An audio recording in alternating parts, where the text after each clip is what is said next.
Hi folks, welcome back to my videos. This is video number 3 in my banjo bucket list series, where I go back and talk about some of the fun banjo related things that I've done over the past year and a half. Video 1 was talking about my dad and I visiting Jim Mills, and surprisingly to me, ending up getting a 1930 TB2 conversion banjo. Video 2 was talking about going out and seeing some of my favorite players live for the very first time, which was great. Trying to continue to do that as this year progresses. And then this is video 3, where we're going back, my dad and I, to the Jim Mills Prewar Gibson banjo seminar. Did that last October, and it was just a great experience. It started, I'm going to be sharing some pictures with you and some links to some videos that you'll definitely want to check out. But it started on Friday night at the meet and greet, which was one of my favorite things. We all got into the hotel conference room that they had reserved, and we introduced ourselves, and Jim starts playing the banjos that we brought with us. So you had all kinds of different banjos. You had both Gibson, pre-war, newer Gibson, and non-Gibson banjos, and they all sounded great because Jim was playing them. He can make any of them sound great, but you can definitely tell some differences in setup and how they sounded, etc. Other good thing is Richie Dotson, who helps put on the seminar. He's a luthier in Virginia. He was playing guitar, and then also Nathan Aldridge, young fiddle player from the area with the group Sideline. He was there. So not only did you get to hear Jim playing through the melody, you also got to hear him play a round of active backup, which I think may have been the first time they'd done that. At least I haven't seen any videos before that had the fiddle player along with it. So it was really good. A couple of unique pieces that were there. One was a guy he came all the way across the country, he and his wife, lovely folks, and he brought with him an original RB-4 pre-war banjo. And they let me video it and allow me to post it on my website. So I posted that one earlier, but I'm going to put a link to it here. Jim goes through and talks about some of the details with it, and then he played a little Shuck in the Corn. And then after the meet and greet, the owner allowed me to play that banjo, and it was just a wonderful experience. That tone that comes out of those pre-war banjos is just something that kind of sticks with you and you have dreams about. Jim also played my banjo. I brought back my TB2 1930, and I asked him to play Home Sweet Home on it. If you watch my first video, you'll know that one always reminds me of my mom, who recently passed away. So he did a great job playing that. So I'm going to share that video with you for the very first time, so you can hear him play Home Sweet Home. But he also gets to play an active backup in that drop C tuning when Nathan plays on the fiddle. So that was interesting, and I've been trying to study up how he played the backup on that. So the meet and greet was great. I tried to sleep that night, but I don't know how much sleep I got, maybe a couple hours. And then the next morning we drive to Jim's house, where his banjo showroom is, walk-in vault / bluegrass memorabilia museum, if you will. And you just spend the first 30 minutes or so while people are arriving, just to look around at the banjos, but also all the pictures on the wall, all the different parts he's got in cases, and all the necks hanging on the wall.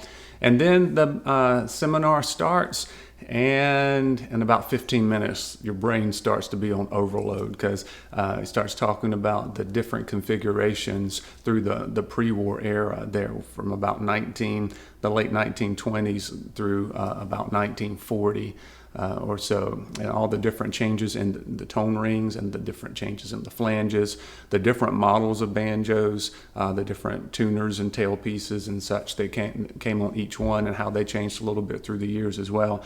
And then I think it depends on what Jim has in its showroom at the time of the seminar, but he had everything from an RB-00 that didn't have a tone ring or a tone hoop or anything. So you got to hear that. It still has the tone, It's got a little bit different volume on it, but I really liked the way it sounded. He had an original RB-1, RB-11 with the tone hoop, so you get to hear what a hoop banjo sounds like. He also has had a two-piece flange Granada with the arch top, so you get to hear what that sounded like. And then also in the morning, he had a couple of newer pieces that he had acquired. One was the clanger. You may have seen his video on sharing the latest find where he talks about the clanger, which is a litter mate to J.D. Crow's famous banger banjo. So we got to hear that, and later on that day I got to play it. He also had a pristine condition PB4 with the beautiful walnut back resonator on it, and it was just in showroom shape. It looks like it was right out of 1930 or whatever year that one particular model happened to be, but it was beautiful. Got to play it later that day. Wonderful tone. Always like the look of the walnut resonators with the concentric rings, and then also the chrome plating. Always looks really nice. So that all happened during the morning. And then we had lunch, which was a great lunch catered by a local barbecue place. And one of my favorite things was Jim's wife made a pig picking cake. And if you've never had that, you need to go try it. It was worth the price of admission, I think, just for the cake. But the afternoon, we talked a little bit more about parts and how to tell replica parts from the original parts, which was neat. You got to see all that stuff, and you got to actually hold it in your hands. One thing that kind of made me nervous in the morning is Jim would play a banjo and he'd go here, and then you just start passing it around to the 20 or so people that are there. But everything was okay. But it did make me a little nervous, because he did the same thing in the afternoon with the original flatheads. So that's what most of the afternoon was spent on. He would pull out one from his showcase, like the African Queen, which was one of my favorite ones to play, and talk about the story behind it and how he acquired it, the family story, played something on it, and then he passed it around for everybody to take a look at, which was neat. We also got to take a look at the differences between banjos that were shipped overseas and the ones that stayed in the U.S., about some different things that Gibson did for that, which was really interesting. So passed around that one, the Bill Worrell flathead banjo that he had, the Snuffy Jenkins, which was just wonderful to hold, just knowing all the people who have played that banjo, and the fact that Don Reno and Earl Scruggs probably listened to Snuffy play that same banjo, both in person and on the radio, back when they were growing up and getting interested in the banjo. So that was very neat. And then the Macro, which was probably my favorite one to play, just had such a nice warm tone to it. But we got to see all of those, got to hear them, got to hear the stories behind them, see pictures of some of the original owners with the banjos. So it was all just great.